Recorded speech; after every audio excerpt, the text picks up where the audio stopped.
जल्दी आएगा ना बेटा, जल्दी। यहाँ का पानी इतना गंदा है, यहाँ टंकी धुली नहीं है, ये निकल रहा है वो निकल रहा है। तो सर मुझे बुरा लगा कि मेरा बच्चा गया, जाने कितने बच्चे जाएंगे। हमने कहा कि सरकार किसी भी हालत में और किसी प्रकार की लापरवाही को बर्दाश्त नहीं करेगी। हिम्मत करना, जो समझता हूँ वो तुम तो देना जो सब आपने बताया। ये वही लोग हैं जिन्होंने कहा था कि माँ गंगा को साफ करेंगे। आज अगर माँ गंगा का पानी पी लें आप तो आप खुद बीमार हो जाएंगे।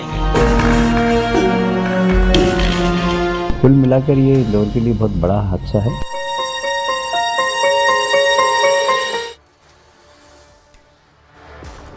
इंदौर शहर स्वच्छता मिशन की मिसाल, लेकिन दूषित पानी पीने से कई लोगों की मौत के बाद इस मिसाल पर सवाल उठने लगे हैं।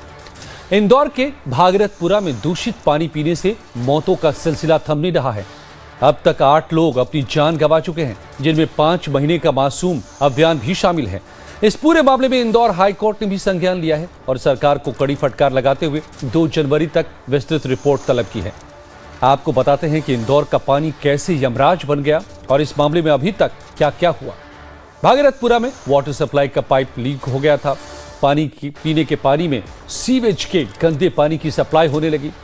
दूषित पानी पीने से लोगों की तबीयत बिगड़ने लगी। 1000 से ज्यादा लोगों को उल्टी दस्त की शिकायत दर्ज हुई।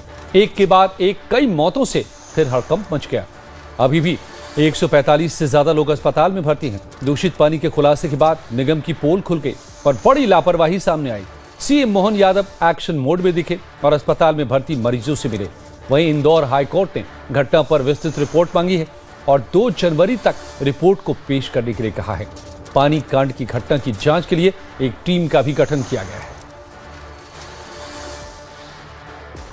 आप देख सकते हैं यहाँ पर जो सीकेज हुआ था नर्मदा पाइपलाइन में 5 से 6 बताए जा रहे हैं और ये ग्राउंड जीरो पर लाइव टाइम से दिखा रहा है तस्वीर। आप देख सकते हैं ये नर्मदा पाइपलाइन है, इसमें इसी तरह सीकेज हुए थे और जो गंदा पानी था, दूषित पानी था, जो इस पूरे नर्मदा पाइपलाइन में मिलता जा रहा था, जिसकी शिकायत 4 से 5 महीने से यहाँ के वार्ड जो रहवासी हैं, बाढ़ के लोग हैं, वो लगातार शिकायतें कर रहे हैं, लेकिन उनकी कोई सुनवाई नहीं हुई।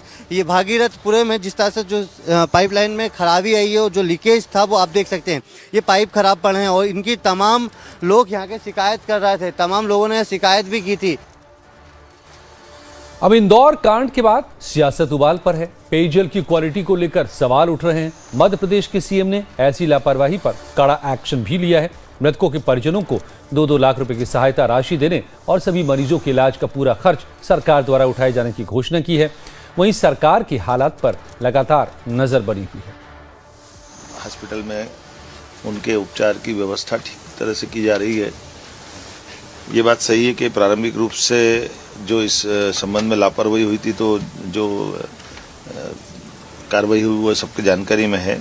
हमने अपने एसीएस संजय दुबे जी को यहाँ छोड़ा है। माननीय मंत्री जी और विधायक, माननीय महापौर जी, विधायक जी, मंत्री जी सब मिल करके कल दोबारा इसको पूरी बात को देखेंगे, समझेंगे।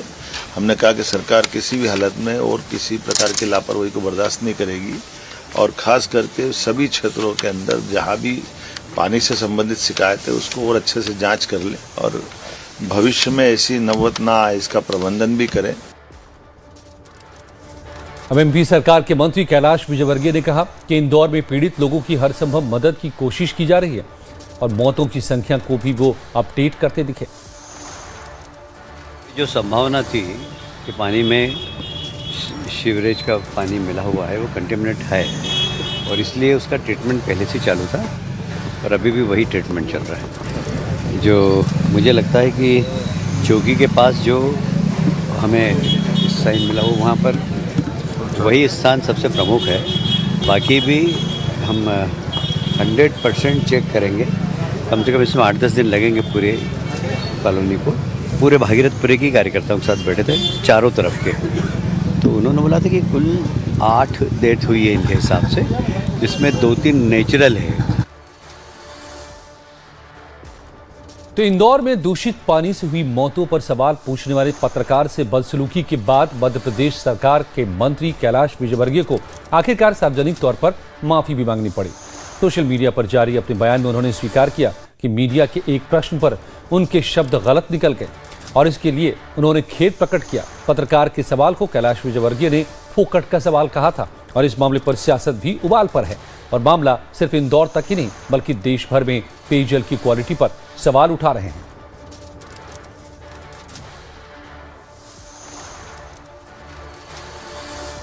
स्वच्छ मिशन की मिसाल, इंदौर ने इतिहास रचते हुए लगातार 8वीं बार सबसे अच्छा शहर का खिताब जीता है। 2017 से स्वच्छ सर्वेक्षण में इंदौर पहले पोजीशन पर है। ये दायित्व है कि आपने हत्या कर दी तो आप अपनी मौत के आंकड़े को कम करना चाहते हैं, ऐसी आशा मुख्यमंत्री से नहीं थी। आशा करता हूं मुख्यमंत्री जी से कम अब तो इंदौर पे रहम करो। इस तरह की इतनी बड़ी घटना के बाद ये व्यवहार सरकार का अहंकार बताता है। सबसे स्वच्छ शहर का पुरस्कार मिलता है, उसकी हकीकत एक आ गई। साधारण लोग मर गए ना, आंकड़े हैं। आपने भी आंकड़ा बताया, बच्चों के नाम नहीं पता होंगे, लेकिन जिन घर से गए हैं ना वो आंकड़ा नहीं गया है, बच्चे गए। ये शहर तो वो है इंदौर जहां पर कई बार अवार्ड मिला है वहां की म्युनिसिपल कॉरपोरेशन को, और अगर वहां के शहर को अवार्ड मिलता रहा है और वहां ड्रिंकिंग वाटर की ये स्थिति हो कि जिन्होंने पिया उसकी जान चली गई हो और कई लोग बीमार हैं, और जब इससे सवाल भारतीय जनता पार्टी से किया गया तो भारतीय स्वच्छता मॉडल की नींव हिलाकर रखती है। दूषित पानी के खुलासे के बाद निगम की पूरी पोल खुल गई है। भागीरथपुरा क्षेत्र में पानी की पाइपलाइनें दशकों पुरानी हैं। लोकल लोगों ने दुर्गंध युक्त पानी की शिकायत 15 दिन पहले भी की थी, लेकिन रिकॉर्ड बताते हैं कि इसे सामान्य लीकेज मानकर फाइलों को दबा दिया गया। नगर निगम के दस्तावेजों में हर वार्ड का वाटर क्वालिटी इंडेक्स हरा दिखता है, लेकिन हकीकत में सैंपल टेस्टिंग के अभाव के चलते बस्तियों में रैंडम सैंपल लेने की प्रक्रिया केवल कागजों तक ही सीमित रही। शहर के 30% पुराने इलाकों में ड्रेनेज और वाटर लाइन एक ही संकरी गली में समानांतर चलती हैं और इनके बीच की दूरी 1 मीटर से भी कम है, जो किसी भी बड़े संक्रमण के लिए काफी है। और यही निगम की बड़ी लापरवाही दिखी है, क्योंकि आंकड़े कहते हैं कि बजट की कोई कमी नहीं है। इंदौर नगर निगम का बजट 2024-25 में 8,232 करोड़ रुपए का था, जिसमें जल संकट खत्म करने और उपकरणों को 50% बढ़ोतरी का दावा किया गया। मतलब साफ है, इंदौर में जो हुआ वो निगम की भारी लापरवाही है और सही तथ्यों को छुपा कर रखा गया। तभी सवाल उठ रहे हैं। पहला सवाल है कि 150 से ज्यादा शिकायतें आने के बावजूद सप्लाई तुरंत क्यों नहीं रोकी गई। दूसरा सवाल है कि खतरे की आशंका होने पर पहले जांच क्यों नहीं हुई। तीसरा सवाल है कि क्या इंदौर ने स्वच्छता के अंकों के लिए केवल ऊपरी चमक पर ध्यान दिया। ऐसा नहीं है, जो इंदौर में पेयजल को लेकर के लापरवाही बरती गई वैसी लापरवाही और कहीं नहीं हो रही है, बल्कि देश भर में पेयजल को लेकर के बड़ा संकट बना हुआ है। ग्रामीण इलाकों में खासकर साफ पानी पर संकट ज्यादा है। वहीं शहरी इलाकों में साफ पानी तो है, लेकिन सप्लाई वाटर की क्वालिटी पर सवाल उठ रहे हैं। वैसे साफ पेयजल नहीं मिल पाता, इसके पीछे की कई वजहें और भी हैं, जैसे जल प्रदूषण है, भूजल का ज्यादा दोहन होना, असमान वितरण है, खराब जल प्रबंधन है, बढ़ती मांग और जनसंख्या एक वजह है, जलवायु परिवर्तन भी वजह है, सरकार की लापरवाही भी इसकी वजह है और अवेयरनेस की कमी भी। इसके अलावा देश में साफ पेयजल को लेकर के तरह तरह के करप्शन भी जिम्मेदार रहे हैं और साफ पेयजल को लेकर जब लापरवाही बढ़ जाती है तो फिर इंदौर जैसा मामला सामने आता है।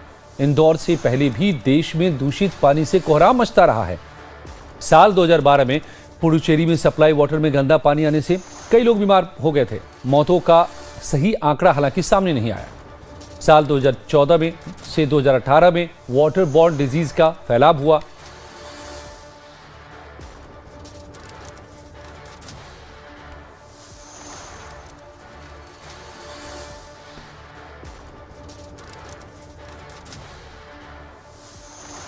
तो आखिर इस तरह के हालात किन परिस्थितियों में बने, इंदौर में या फिर देश के दूसरे हिस्सों में सेफ ड्रिंकिंग वाटर की हकीकत क्या है और क्यों बार बार इसकी वजह से लोग मारे जा रहे हैं, बल्कि हर रोज 500 बच्चों की मौत हो रही है गंदा पानी पीने की वजह से। मनोज सिंह राठौर वाटर एक्सपर्ट मेरे साथ हैं, एचएस देववंता वाटर एक्सपर्ट मेरे साथ हैं। आप दोनों का बहुत बहुत स्वागत है। मनोज सिंह राठौर जी, एचएस देववंता साहब। राठौर साहब, सबसे पहले आपसे शुरू करते हुए, ये जो कुछ इंदौर में हुआ, ये इसको क्या माना जाए, हादसा माना जाए या एक किलिंग माना जाए? कि आप पानी की पाइपें बिछाते हैं, सीवरेज की पाइप साथ में रखते हैं, लीकेज होता है और पानी मिक्स होता है और लोग पी के मर जाते हैं।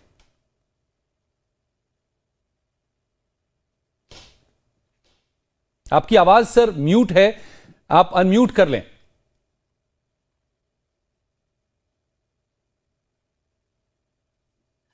ये जो समस्या आपने बताई ये पूरे देश की है, जितने भी अर्बन सेंटर हैं सब में करीब करीब ऐसा होता है। और उसका मुख्य कारण ये है कि जब शहर की बसावट होती है तो जो प्लान करते हैं, मास्टर प्लान या जो भी प्लान बनाते हैं, उससे कहीं ज्यादा लोग आके बसते हैं, कॉलोनीज कटती हैं और उसमें ठीक तरह से प्लानिंग नहीं हो पाती, जगह नहीं होती और उसके कारण ये होता है कि ये पाइपलाइन है बहुत नजदीक हो जाती है। दूसरी जो एक बड़ी समस्या वो ये है कि टेक्नोलॉजी है लीक डिटेक्शन की, आजकल तो मशीनें हैं, उनका अगर उपयोग किया जाए तो लीक डिटेक्शन मालूम किया जा सकता है। मेरे खुद के कॉलोनी में मेरे यहाँ भी ऐसा हुआ था और क्योंकि उसका रंग देखते ही मैंने कहा, मैं जानता था कि पानी में स्मेल और रंग देखते ही मैं पहचान गया और मेरी क्योंकि पहुंच थी, इसलिए मैंने जैसे ही पीएचईडी डिपार्टमेंट को कहा, उनके आदमी ने आके चेकिंग किया, बड़ा दिक्कत हुई ढूंढने में। और वही सेम था कि पाइपलाइन, सीवेज पाइपलाइन जो नई डाली उसके अंदर जब लोग डालते हैं तो जो पुरानी पाइपलाइन गल भी जाती है, तो कहीं से लीकेज हुआ तो वो सीवेज के पाइपलाइन में उसके क्रॉस कर रही थी, तो उससे उसमें पानी चलता गया, धीरे धीरे आता गया। यहाँ बड़ी पाइपलाइन थी इसलिए ज्यादा असर हो गया, तो उसका कंसंट्रेशन बढ़ गया। तो ये जो प्रॉब्लम है इसका निस्तारण जब तक हमारे ये इंजीनियरिंग सॉल्यूशन की जरूरत है, इसमें सीधा सीधा पीएचईडी जिम्मेदार है। उनको अगर जैसे राजस्थान जयपुर की बात करें, जयपुर में पाइपलाइन वो कहते हैं कि इतनी बदलने में इतना बजट चाहिए कि हमारे पास में वो बजट नहीं है, पाइपलाइन 50 साल 100 साल पुरानी हो रही है तो उनको रिप्लेस करना ही पड़ेगा। तो वो भी है, उनकी एजिंग है, हर चीज की एक एजिंग होती है, तो उसको आपको रिप्लेसमेंट के लिए आप मोहल्ले वाइज शुरू कर दे। जरूरी नहीं है कि पूरे प्रदेश की एक या एक शहर की पूरी बदले, लेकिन आप देखें उसको एक, जैसे रेलवे में होता है कि हर डब्बे का या हर एक का एक टाइम होता है, उसमें लिखा होता है कि ये इतने दिन बाद में रिपेयर में जाएगा ही।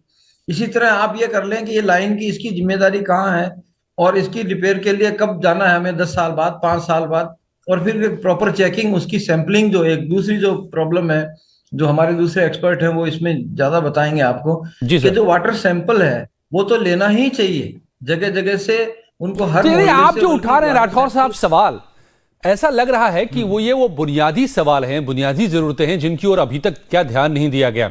लेकिन देवंदा साहब, हम बात कर रहे हैं इंदौर की भी, जहां पर यह मौत हुई, जहां से यह मामला उठा है। पूरे देश के हाल पर तो हम बात कर ही रहे हैं, लेकिन इंदौर को तो लगातार अवार्ड दिया जाता है स्वच्छतम शहर के तौर पर। तो क्या स्वच्छता का मतलब सिर्फ सड़कों की सफाई, गलियों का चमकना या फिर जीवनदायिनी पानी का भी स्वच्छ होना इसमें शामिल है?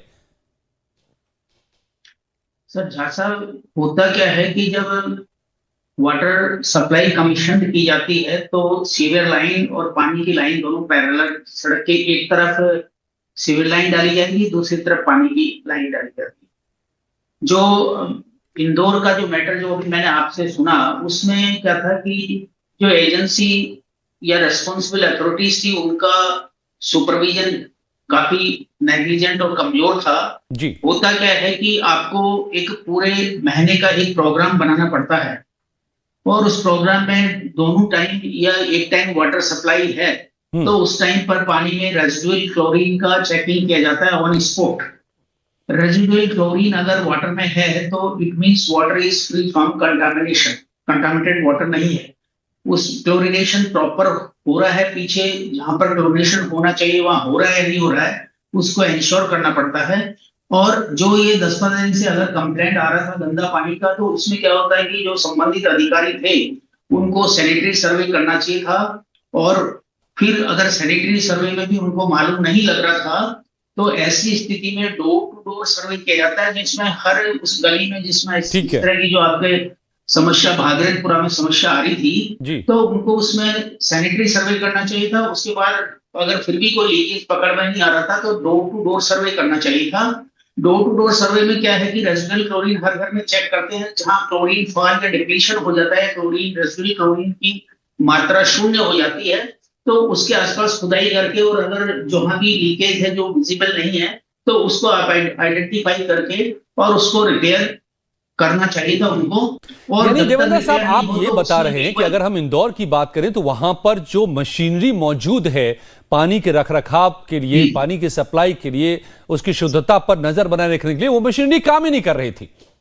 आपकी बातों से हमें ये समझ में आ रहा है, क्या मैं सही हूं?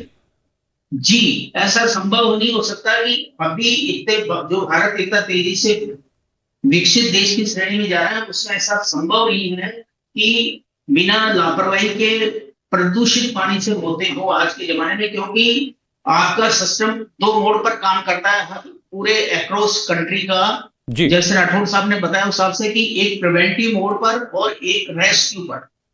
प्रिवेंटिव मोड वो पार्ट है जिसके ऊपर आपका प्रॉपर वाटर का ट्रीटमेंट होना चाहिए ताकि आपको रेस्क्यू ऑपरेशन चलाना नहीं पड़े, ठीक ये है, लोग बीमार हो ही नहीं। That is the preventive mode.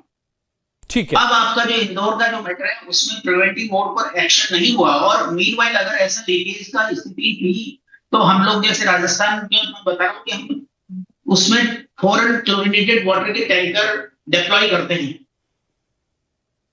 यानी कि ताकि ना जनता पहले को से स्वच्छ- प्रिवेंटिव तौर पर इसको रोका जा सका और ना बाद में तुरंत वो एक्शन हो सका जो आप कह रहे हैं। नहीं, पूरी नहीं, तरह से अब यहां तो पर सर मशीनरी क्या- का फेलियर है। राठौर साहब, लेकिन सवाल इंदौर का ही नहीं है। जी मैं सर आपके पास दोबारा आऊंगा। देवेंद्र साहब, राठौर साहब को भी लाते हैं फिर से। सवाल सिर्फ इंदौर का नहीं है। 21% जो संक्रामक बीमारियां हैं, वाटर बॉर्न डिजीज, वो हो रही है पूरे देश में पानी की वजह से। 500 बच्चे रोज मारे जा रहे हैं इसकी वजह से। 21 से ज्यादा राज्यों में आर्सेनिक और फास्फोरस जैसी चीजें पानी में मिली हुई है। कैंसर हो रहा है, हड्डी की बीमारियां हो रही है। ये तो देशव्यापी समस्या है। देश में हर रोज लोग मर रहे हैं। ये जो आपने 2 चीजें, आपने एक पहला प्रश्न पूछा जिसका शायद आपको जवाब आप खोज रहे थे कि ये जो इनको अवार्ड मिल रहा था वो अभी तक ऊपर की सफाई का ही मिल रहा था। ओके। उसमें ये पानी नहीं शामिल था। ये सही है, ये फैक्ट है, क्योंकि जो अवार्ड ये ले रहे थे वो खाली सैनिटरी, ऊपर का जितना सैनिटेशन की बात थी, कचरा उठाना, उसको डिस्पोज ऑफ करना, सब उसी पे वो नंबर मिल रहे थे और उससे अवार्ड मिल रहा था। ये पानी को पे कोई ध्यान नहीं दिया गया। दूसरी बात जो आप कह रहे हैं 22% नहीं, 80% बीमारियां वाटर जनित ही होती है।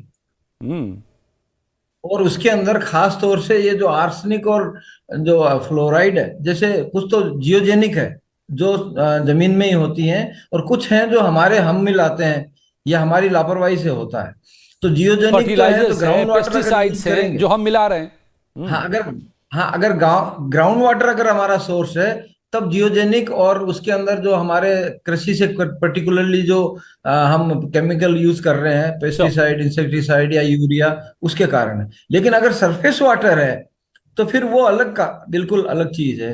सरफेस वाटर सेफ हो सकता है, उसका ट्रीटमेंट हुए बिना सप्लाई होता नहीं है, तो वो एक सेफ, उसको ज्यादातर सेफ मानते हैं। ग्राउंड वाटर में जरूर, क्योंकि हर एक की लोकेशन अलग अलग होती है, और अनफॉर्चुनेटली या फॉर्चुनेटली 80% जो ड्रिंकिंग वाटर सप्लाई है वो ग्राउंड वाटर से, और उसमें कई सरफेस वाटर केमिकल्स से नहीं मिले है। हुए हैं। किसी इलाके में आयरन बहुत ज्यादा है, किसी में आर्सेनिक बहुत ज्यादा है, किसी में फ्लोराइड बहुत ज्यादा है। ये तमाम समस्याएं पैदा कर रही हैं। देवेंद्र साहब, तो अभी जो तो यूरिया भी लुबाब समझ में आ रहा है, यूरेनियम आ रहा है, यूरेनियम भी आप आ रहा है, कल्पना बिल्कुल। कीजिए। हाँ, अभी राजस्थान में पहली दफे डिटेक्ट हुआ, अब तक टेस्ट ही नहीं होते थे, हो सकता है पहले भी आ रहा हो। जब टेस्ट किया तो मालूम पड़ा कि यूरेनियम भी है हमारे यहाँ।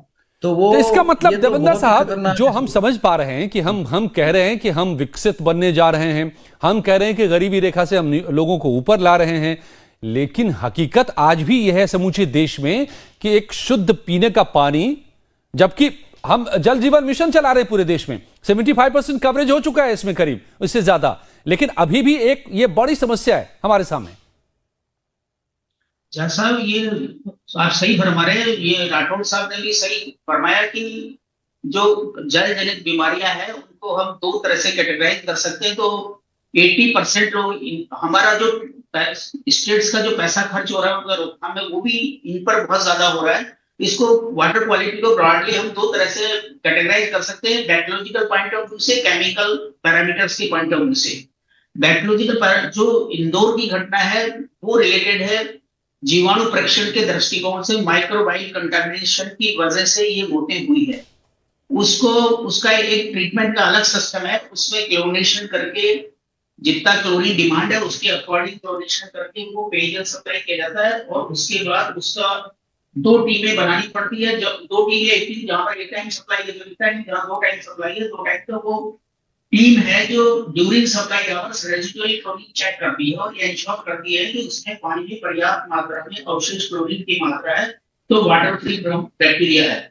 2012 के बाद में BIS ने अमेंड किया और अब ये कर दिया कि एक भी water sample bacteriological point of view से अनसेटिस्फैक्टरी नहीं होना चाहिए। 2012 से पहले 95% का था, उसको उन्होंने, जब अपेक्स कोर्ट ने डिसीजन दिया कि सेफ वाटर है जो ह्यूमन राइट है, तो उसमें डिफाइन, उसकी डेफिनेशन यही है कि स्वच्छ पेयजल पिलाना सरकार की ड्यूटी है। स्वच्छ पेयजल की क्या डेफिनेशन है? ये डेफिनेशन है कि पानी है जो रंगहीन, गंधहीन, स्वादहीन हो, उसमें फ्री फ्रॉम माइक्रोबाइल कंटामिनेशन हो और उसमें डिलीटेरियस केमिकल सब्सटेंसेस नहीं हो, जैसे आर्सेनिक है, फ्लोराइड है, नाइट्रेट है, उस तरह से। Right sir.